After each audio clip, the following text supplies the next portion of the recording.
তামাম জীবন সাল্লাল্লাহু করনা ফি বুয়ুতিকুন্না ওয়ালা তাবাররুজনা তাবাররুজাল জাহিলিয়াতিল উলা। সমাজের মা বোনেরা বেপরদা বাইরে হয় না। মা বোনরা আমাদের কথা শুনেছে? না। দিন যত যাচ্ছে পর্দা বাড়ছে না কমছে? এক চোখের 5 প্রকার মেডিসিন, এক ঠোঁটের 5 প্রকার মেডিসিন, লিপস্টিক, টিপজেল, লিপাইনার, মাস্কারা, ওর কামি ছাড়া।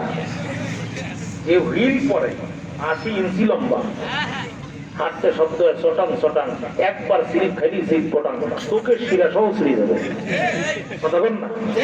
আফসোস, আজ থেকে 17 বছর পূর্বে আমি উত্তরবঙ্গে আসি। এই বছর দিয়ে প্রায় 17 বছর। প্রত্যেক বছর আমি 3 থেকে 4 মাস করে একটানা থাকি। জীবনে প্রথম উত্তরবঙ্গ আসলাম আমি আজ থেকে 17 বছর আগে। কুড়িগ্রাম জেলার নাগেশ্বরী থানায় আমার মা। শাপলা চত্বরের সামনে থানা, থানার সামনে মাটিতে একটা লাশ পড়ে আছে। আমি তো ছোট মানুষ, হাতে একটা ব্রিফকেস নিয়ে একা মানুষ আসছে সেই দক্ষিণবঙ্গ থেকে। এই দৃশ্য দেখে আমার বুক কেঁপে উঠলো। আমি একজনকে জিজ্ঞাসা করলাম, লাশ আছে মানুষ নাই, এই দৃশ্য তো কোনোদিন দেখি নাই, কারণ বলছে হুজুর আমার দেশের সোনার ছেলেরা, আমার দেশের সোনার ছেলেরা মেয়েটিকে গণহারে দর্শন করেছে। এখানেই তারা খাদ্য হয়নি, তার অন্যা দিয়ে তার গলায় পেঁচিয়ে তাকে পৃথিবীর জমি থেকে বিদায় করে বাগানে রেখে গেছে। আফসোস লাগে। আমি গত 2-3 দিনের আগের ঘটনা, গাজীপুরের এক মাদ্রাসা পড়ুয়া ছাত্রীকে ইসকনের সদস্যরা, হিন্দুত্ববাদী উগ্রবাদী সংগঠন ইসকনের সদস্যরা তাকে নিয়ে 3 দিন ধরে আজকে গণহারে রেপ করেছে।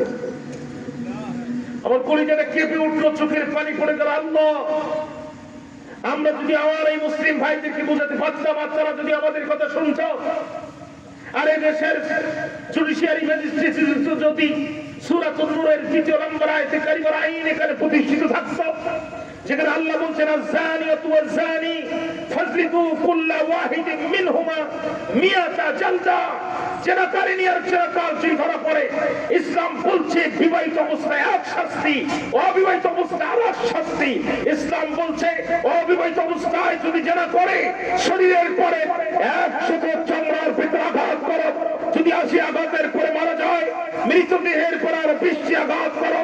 বিয়ের পরে যদি জেনা করে, ইসলাম বলছে মুখ পর্যন্ত পুঁতে ফেলো, পাথর নিক্ষেপ করো ততক্ষণ, মৃত্যুবরণ করবে না যতক্ষণ।